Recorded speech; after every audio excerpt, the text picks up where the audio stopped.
Welcome to the Chop Seat, where Braves country meets the big leagues. Your host Vic is here to break down everything from truest part to the top of the standings across the league. From walk-offs to wild trades, this is your seat for everything baseball, but a heavy dose of chop.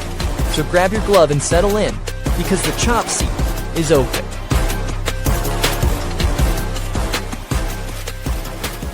Welcome to the Chop Seat, your favorite place for Braves baseball. I'm your host, Vic, and today is Tuesday, May 12th. My apologies before getting the show started, but there was no Chop Seat episode before the weekend. I did make mention of it in the last episode that it was 50-50 chance, but Chop Seat went on vacation for the weekend, and then when we got back, a little bit of a rough arrival. My toy poodle Jax, he got sick, so we had to take care of him. He's nursing himself back to health. He's getting a little bit better, so that's why we took yesterday off. Monday, the Braves were off Monday, so I figured, let me pay attention to this guy. Let me try to get him back to 100%. Let me just take the day off, and I'll record an episode today, Tuesday, which is today when the Braves are starting a new series against the Chicago Cubs. The Chicago Cubs playing good baseball this year. We're going to get into that when we get to the Braves forecast. The Braves, they did end up losing their first series after the last episode that we recorded. They did lose 2 out of 3 to the Seattle Mariners out in Seattle. Again, that was the first series loss by the Braves this season. And then the Braves went into L.A. over the weekend to play the Dodgers, the defending champions, back-to-back champions. They go in there, they take 2 out of 3. So we're back in the winning column when it comes to winning series. That's the only one we're going to preview. We're not going to go back and look at the Seattle Mariners series. My apologies. Just catch up with that. But just so you know, the Braves, they did lose that series. That's the first series loss of the season. But we're going to definitely recap this Dodgers series that just went down when we get to Tomahawk Takes. Now the Braves, they go back home. They're going to be a quick 6-game homestand. Like I said, they're going to be facing the Cubs and then the Boston Red Sox. And then they go back out on the road. But for now, as I said, we're going to focus on the Cubs.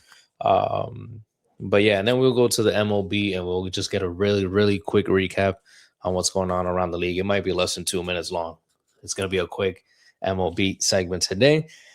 Make sure to follow the show, though, on all social media platforms. It is at the Chop Seat Pod on Instagram, and then at the Chop Seat on Twitter, TikTok, Facebook, and YouTube. And we're going to have a fun giveaway soon, very, very soon, maybe in the next month or two.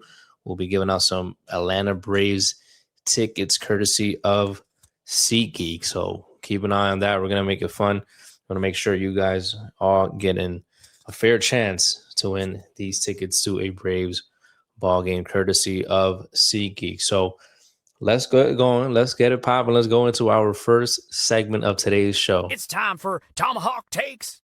It's time for Tomahawk Takes, where we take a look at the previous Braves series. And talking about SeatGeek just a few seconds ago, this portion of the show, this segment is brought to you by SeatGeek. Use code CHOPSEAT20 to get $20 off your first purchase on SeatGeek. Any sporting event, any show, any concert, put in code CHOPSEAT20 and you're going to save yourself $20 off your first purchase. NHL playoffs are going down. NBA playoffs going down as well. And you can go catch any MLB regular season baseball game courtesy of SeatGeek. You're going to save $20 off if you use code CHOPSEAT20.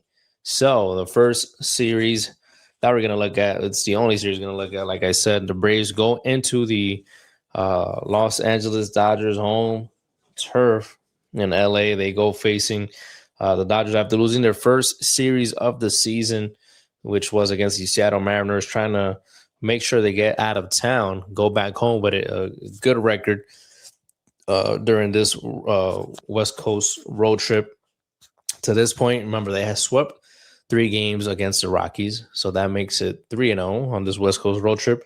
Then they take just 1 out of the 3 games in Seattle, so that gave the Braves a 4-2 record. And then they were facing the Dodgers 4-3 And listen, they end up winning the series. They go back home with a 6-3 record on this West Coast road trip. You can't have it better than that. That's awesome. Awesome way to go into the West Coast. Tough trip, very tough trip. You know, Colorado with the atmosphere, it's just wacky. Every single game is wacky there. Seattle Mariners, very good ball club. They were, struggling a bit, trying to get some footing, playing some consistent baseball. But you do know they have very, very good pitching, and we saw that starting rotation, bullpen. Their pitching is loaded, and with some timely offense, that could be a dangerous team. And we saw exactly that. And then obviously you go into LA facing the Dodgers, crazy payroll, crazy talent, one of the best teams ever assembled on paper, on the field. And this is a tough challenge, but you end up taking 2 out of 3, which is very good for our Atlanta Braves. Game 1, the Braves coming into this series 26-12, facing the Dodgers, who were at 23-14. It was our ace Chris Sale on the mound for the Braves. He goes 7 innings, 5 hits, 3 runs. 2 of those earned, no walks, 7 strikeouts for him, but he takes the L in this ball game. He is now 6-2 with a 2.20 ERA. He was going up against Emmett Sheehan for the Dodgers, who goes 4 2/3, 6 hits, 1 run, 1 walk, 7 strikeouts, and he now has a 4.79 ERA. Top of the second, this is how the action started with 2 on and 2 outs. Austin Riley, he connects with an RBI single that brings in a run. It's 1-0 Braves. Bottom of the second, lefty-lefty matchup. Kyle Tucker going up against Chris Sale. He hits an RBI double down the right field line. That brings one in. That's a tie ball game at 1. Top of the fourth with 2 outs. Michael Harris on first. Austin Riley, he hits one out to left field. It's almost a home run. It hits off of the wall. So Oscar Hernandez, he throws the ball in. The relay throw is in time. Michael Harris is nabbed at the plate trying to score from first. The plate was challenged. I think he was safe. With that swim move. But since it was just too close of a call, you know how it goes with the challenges. If it was too close to see, the call's gonna be upheld, and that's exactly what happened. But I think he did sneak in there when he did that swim move. You know what I'm saying? Like if you're watching the YouTube version, I'll try to imitate it terribly, but again, it was upheld, so he was out. Bottom of the fourth for Jim Jarvis, who was called up after Jose Zolcar was DFA'd. He makes a sick diving play to end the inning on the bottom of the 4th inning. If you have not seen it, make sure to go to MLB.com and take a look at that play that he committed to keep the game tied at 1. Bottom of the 5th, though, he does commit a throwing error. It goes out of play. He was trying to make a throw to first. Matt Olson nowhere near that one. It's out of play. Miggy Rojas, he gets to second base on that bad throw. Shohei Ohtani drives him in. It's 2-1 LA. And then bottom of the 6th, the dagger, Freddie Freeman, legend, Braves Hall of Famer. He hits a solo shot off of Chris Sale. That's homer number 11 for him as a Dodger. That makes it 3-1, and that's it. That's the ball game there, guys. I believe it was Aaron Bummer that came in to get that last inning of pitching for the Braves, but the offense is shut down by the Dodgers and their pitching. They piece it together there after Emmett Sheehan goes 4 2/3, but again, they do keep the Braves offense down, and that's how the Dodgers end up winning Game 1. The Braves dropped the first game of the series. But then they come back in Game 2. Game 2 on the mound for the Braves. It's Spencer Strider, who goes 6 innings, just 1 hit baseball for him. 2 walks, 8 strikeouts. Great to see from him bounce back from that first start of the season that he had against the Colorado Rockies. If this is a Spencer Strider that we're going to get, it's going to be great going forward because we do need more solid starting pitching. He gets the win in this one, the first one of the season for him. He now has a 2.89 ERA. He was going up against Blake Snell, who was making his season debut just as Strider was doing his previous start. Blake Snell, he goes 3 innings, 6 hits, 5 runs. 4 of those earned 2 walks and 5 strikeouts. He picks up his first loss of the season. And for the Braves, after Strider came out of the game, it was Dylan Lee coming in who pitched a clean, not clean inning. He did allow a hit, but clean inning when it comes to allowing any runs to score. And then Ronaldo Lopez came in. he was hit. He was hit here and there. He was hit here and there, but it was Braves had enough of a cushion. Let's just put it like that. Braves had enough of a cushion that it wasn't. Braves still secured the W. Let's just leave it at that. He's still secured the W, but he's not looking as sharp out there, man. I just got to be honest with you guys. But anyways, we get to that later on, towards the end of the game. But top of the first inning, the Braves, they load up the bases. They were only able to plate one run. So if you're Blake Snell, the Dodgers, you're like, it wasn't that bad. We only gave him one. That was via a Austin Riley ground out to short. That made it 1-0 Braves. But top of the second, the Braves, they load up the bases once again as Ozzie Albies up with 2 outs. He down 0-2 in the count. And the Braves were getting that pitch count up early for Blake Snell. It was his 50th pitch in the game coming in here in the top of the second inning. Again, Ozzie was down 0-2. And he just lifts one that was almost on the ground. He lifts that out to left field. It's a 2 RBI single. That makes it 3-0 Braves. And then Matt Olson, there's a wild pitch in there during this at bat. Runners advance. And then he follows with a 2-run single. That makes it 5-0 Braves. Top of the fifth, Michael Harris. He has an RBI double. Austin Riley digging around the bases. He scores from first. That makes it 6-0 Braves. And previous game, Michael Harris, he goes 4 for 4. I forgot to mention that spot like that, but he was going crazy. He's been tremendous with the bat this year, and hopefully he can keep it up. Top of the eighth, 2 outs. More 2-out damage for the Braves, started by Jorge Mateo. Drake Baldwin, he drives him in later on in the inning with an RBI single to right field. That makes it 7-0 Braves. Bottom of the ninth, this was when Reynaldo Lopez comes into the ballgame trying to get the last 3 outs of the game. The Dodgers, they put up 2. Andy Baez with a 2-run homer to avoid the shutout to the Atlanta Braves. 7-2 score, but that's the final score. That's how the Braves win Game 2. They're able to split the first 2 games of the series, and then they come in Game 3 on Sunday with Bryce Elder on the mound, and they win this game. I was going to say they win this game. The same score as Saturday's game, 7-2 victory. Bryce Elder, he goes 5 2/3, 1 hit, no runs. Again, shutout baseball by Bryce Elder. He did allow 4 walks. It got a little rocky there in the last inning of his appearance. Obviously something you want to work on. You don't want to make it, a habit to be out there walking 4 guys during your start. When you give them base runners, especially as a team like the Dodgers, you could run into lots of trouble. He did have 8 strikeouts in this ballgame. He picks up win number 4 of the season. He's now 4-1 with a 1.81 ERA. Phenomenal adjustments done by Bryce Elder. You got to give him credit. For the Dodgers, it was Justin Robleski, who goes 8 2/3, 7 hits, 7 runs, 7 of those earned, 1 walk, 7 Ks. It's a 7-7-7 phenomenon there for Justin Robleski. He does take his first loss of the season. He's now 5-1 with a 2.42 ERA. So he almost pitches a complete game. Talk about saving the bullpen. So if you're a Dodgers fan, this is a big start by Justin Robleski, going 8 2/3, going the distance. It's just one of those games where they probably got a big stretch of games coming through, and they're like, you know what? We just got to take this L, eat up some innings, and save the bullpen because we got this tough stretch coming forward. That's the only thing I could think of. I didn't look at their schedule, but that's the only thing I could think of.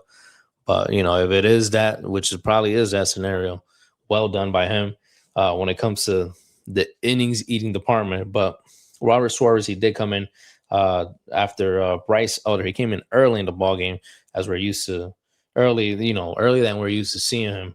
But it was a big key at bat, so he came in early in the 6th inning. Tyler Kinley then follows, and then Raisel Iglesias comes in. It was not a safe situation, but he was able to get some work in. Top of the second, Eli White, he gets the start out in right field. Remember, Acuna's still on the IL. I believe he's eligible to come back tomorrow. We're not sure if he's going to be back tomorrow, but we're going to have to wait and see when any of the news is relayed out to us. But Eli White, he does get the scoring started. He singles one out to center field. Austin Riley slides into home safely. That makes it 1-0 Braves. And then later in the inning, um, bases are loaded up. Bases juice from Mauricio Dubon. He gets one down the line, down the third baseline, and rolls all the way to the wall. Bases clearing double. That makes it 4-0 early lead for the Braves. And then bottom of the sixth. This is when it got a little rocky for Bryce Elder. You know, he's 3 straight walks from him. Walt Weiss comes in. He brings in Robert Suarez to face Max Muncy with the bases loaded. He lines one out to right field. Eli White, he's going back towards the wall, makes the catch, knocks himself right into the wall. Fantastic, fantastic catch. And actually, he's been put on the 7-day concussion aisle after making this play, but he makes a catch. He saves the ball game. He saves the Braves lead up to this point. That's the end of the inning. Fantastic catch by Eli White. Top of the 8th from Drake Baldwin. He connects with a homer. That's number 10 of the season for him. It's a solo shot. That makes it 5-0. Bottom of the 8th, Max Muncy. He is back this time. He does make it over the wall. He hits a 2-run homer. That makes it 5-2. But then Matt Olson, top of the 9th, he hits homer number 14 of the season for him. That makes it 6-2 Braves. And then Jorge Mateo with an RBI single makes it 7-2 Braves.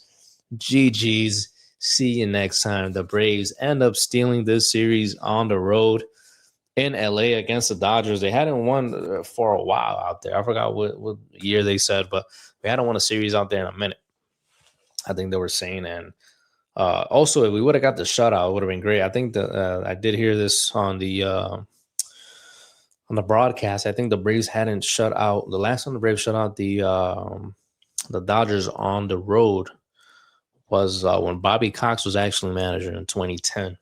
I don't remember the exact date, but that's what they did say. And since I mentioned Bobby Cox, we had terrible news of his passing during the weekend. He passed away at age 84. And then after we had done the last episode last week, Ted Turner, he also passed away at age 87. Two very important folks when it came to, Braves, 90s Braves, and the Braves in general, Braves history in general. But me as a kid growing up, can't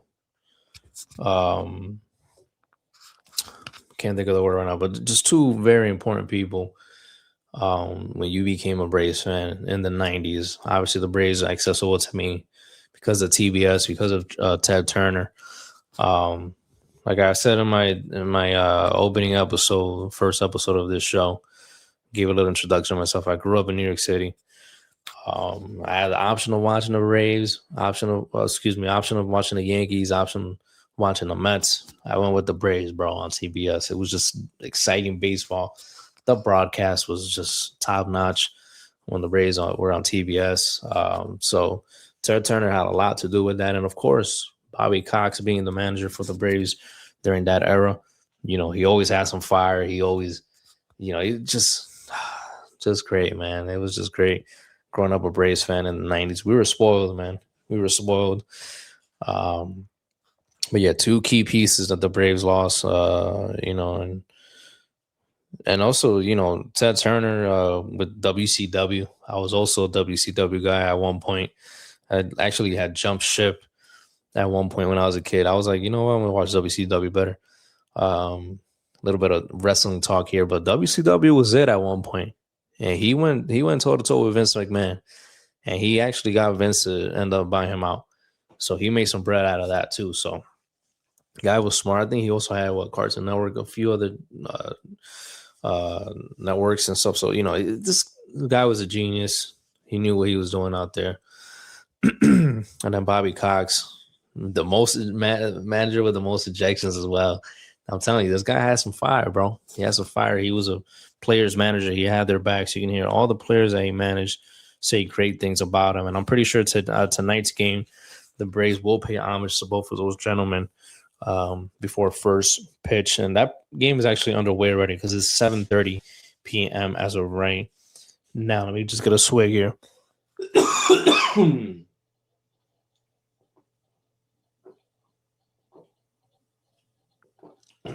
Excuse me.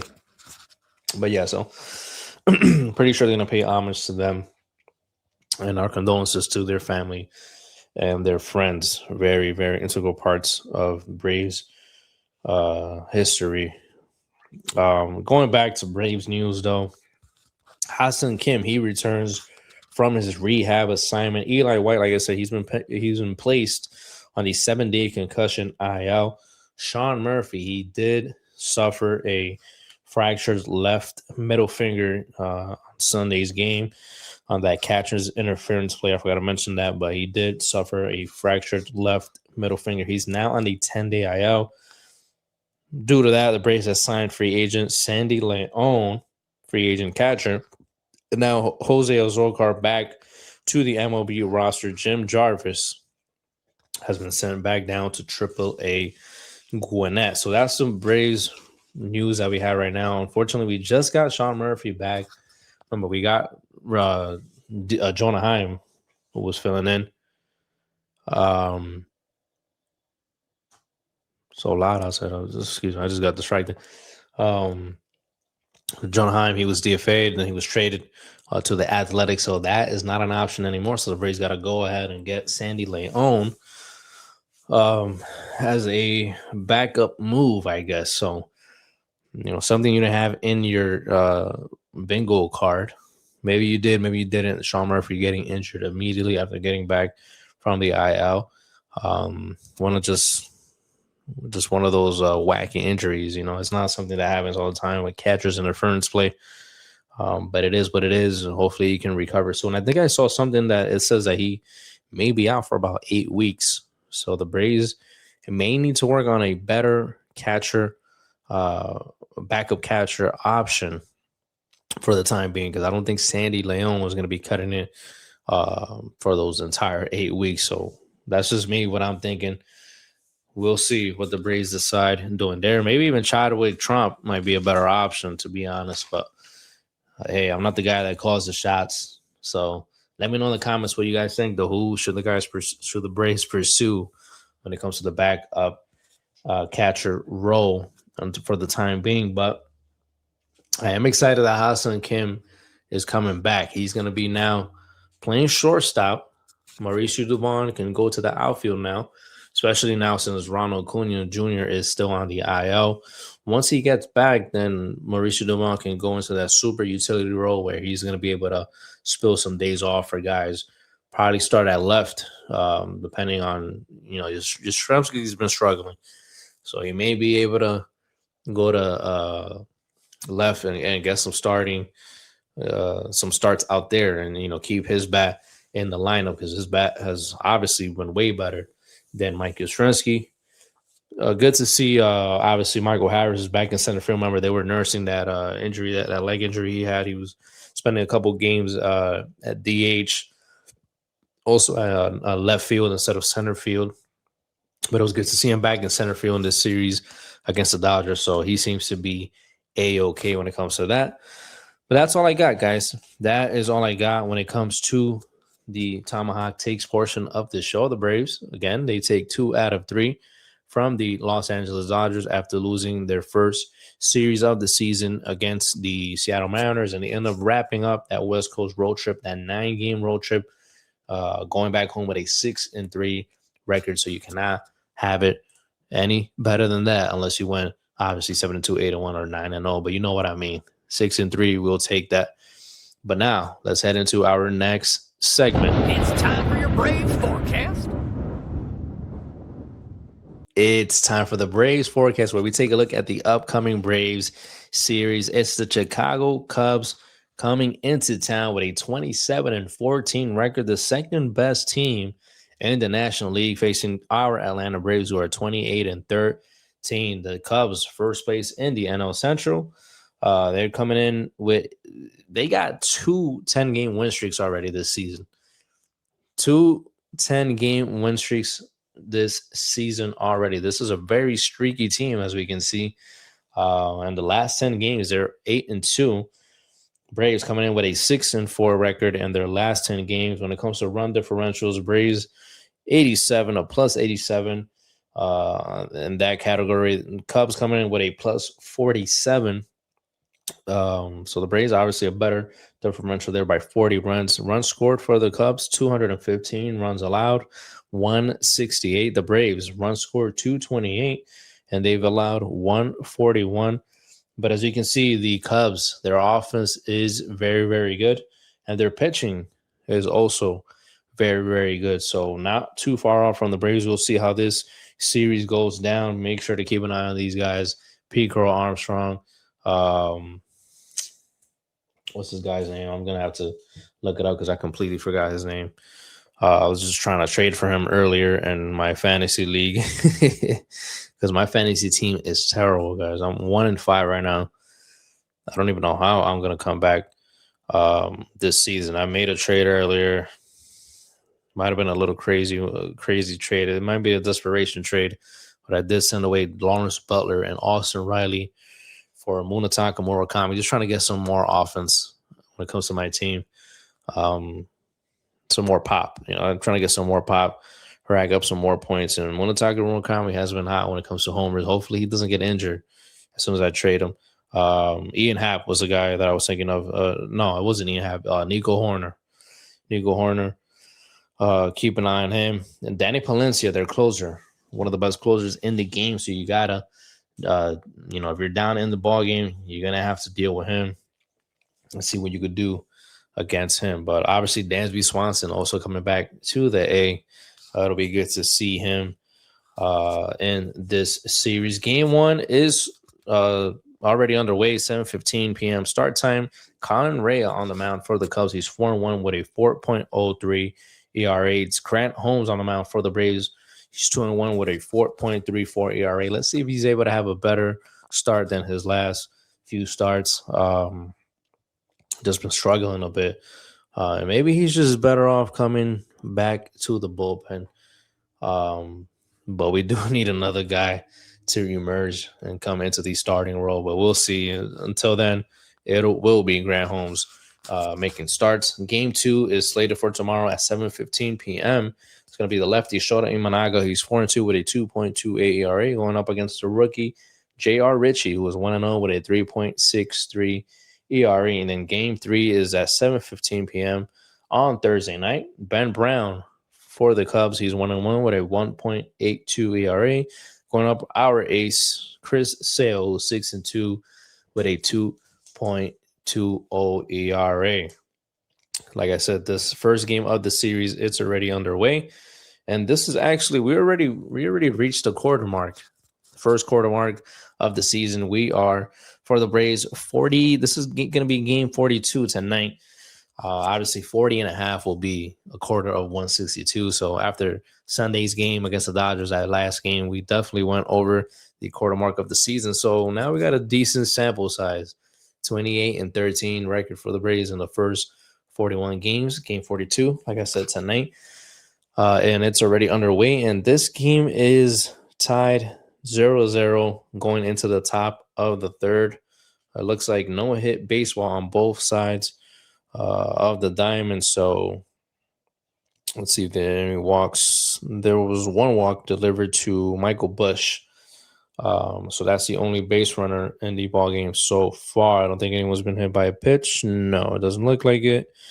So yeah, just one runner allowed, and that's a walk delivered by Grant Holmes to Michael Bush. And it looks like it's Dansby Swanson now.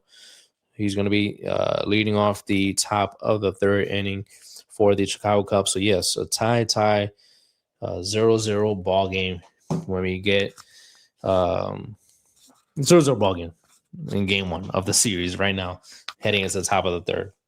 Anyways, keep an eye on this series. Let's see if the Braves can continue to win series, continue to play great baseball.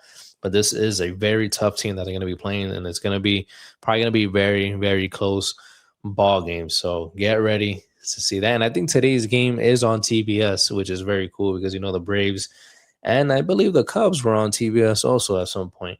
So that is going to be very, very cool. They're MLB playing homage to those two teams. And I do got to see if they did pay homage to Ted Turner. I'm pretty sure they did, and Bobby Cox today. So we'll see. We'll talk about that when we get back on our next episode. But let's just go real quick into our final segment of the show. It's time for the MLB.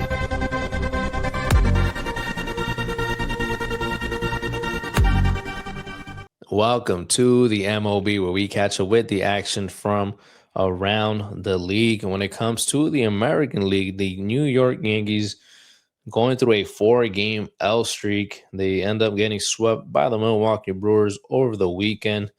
And they lost yesterday to the Baltimore Orioles. So they have dipped down a little bit. And they have given the Tampa Bay Rays first place in the American League East. The Rays coming in with a 27-13 record. Second best team in the majors right now. The Tampa Bay Rays, they low-key did that. Very silently, they did that. They've been playing great baseball, 9-1 in their last 10 games. San Diego, they stuck up on the Dodgers as well. They took over first place after the Braves took 2 out of 3 from them, and the Dodgers lost yesterday to the San Francisco Giants. That gives them an L3 on the in their standings. And again, Padres just in first place by half a game, nothing crazy. But they're 24-16. The Dodgers coming in with a 24-17 record. All National League Central teams still over 500. Like I said earlier, Cubs in first place with a 27-14 record. Brewers 22-16. Cardinals 23-17, and the Pirates and the Reds both coming in at 22-19. So 500 ball being played by all National League Central teams. Going to the other side of the Central, the American League Central, the Cleveland Guardians, the only team over 500 when it comes to this division. They're in first place, 22-21, a game and a half over the Chicago White Sox, who are 19-21. Detroit Tigers 19-22, same as the Kansas City Royals, and then the Minnesota Twins 18-23.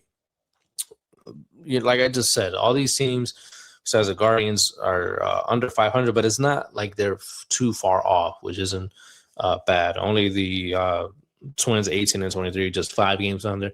You can turn that around quickly. It's not like you got somebody that's 15-25 like in the NL East. Our friends in the New York Mets, 15-25, 12.5 games back in the NL East. They turn it around, bro. They turn it around. I don't know. I don't want to say something crazy because you never know. I was gonna say I'll cut all my hair off, but I'm not gonna do that. I can't commit to that. But if they do come back from that, that would be insane. I don't see them coming back from that, bro. But it's baseball. It's a long season, and you never know. You never know. But it's good to see them down there in the dweller where they belong after talking so much junk. Anyways, that's enough Mets talk on this show. The gotta give the Phillies credit. The Phillies, they have tried and they're trying and battling. They're battling back. They had that 9-19 start. They're 19-22 right now, so just 3 games under 500, and they have an identical record as the Miami Marlins and the Washington Nationals. All 3 teams 19-22, 9 games back in the National League East division. Braves with a nice, comfortable lead, a 9-game lead there. And then when we go out to the AL West, the Athletics in first place right now, 21-19, 2-game lead over the Seattle Mariners. So that, guys, is all we have for the MLB segment. It was a quick segment today. We're going to get back into the groove. Like I said, Chopsy went on vacation, got back, a little bit of a rough landing when we got back, but I'm trying to get everything back in order. And we're going to be back to give you guys our bi-weekly scheduled shows. Before we leave, make sure to follow the show, share the show, send it to all your Braves fans, friends, or any baseball friends, any baseball fans that you know. They want to listen to, any sort of talk. You want to have them add the Chopsy to their rotation, their podcast rotation. Just send the show to them. And make sure to follow on the social media platforms at the Chopsy Pod on Instagram and at the Chopsy on any other social media platform, Facebook, TikTok, Twitter, and YouTube. And before we go, we're going to give our friends at SeatGeek one last shout out. Use code CHOPSY20 to save $20 off your first purchase on SeatGeek. You can use it for the NBA Finals, NBA playoffs, NHL playoffs, Stanley Cup Finals, MLB regular season games, playoffs when it gets to that time. We're a little bit far off from that, but it's gonna be here sooner than you know it. Use it for any concerts, any shows. Use code CHOPSY20, and you're gonna save yourself $20 off your very first purchase. That's all we got, guys. Thank you so much for tuning into the show. The show continues to grow thanks to you. And like I said, we're gonna have a fun giveaway the next month or two. We're gonna be giving out some Braves tickets courtesy of our friends on SeatGeek. So without taking any more time from you, we will see you next time on the Chop Seat.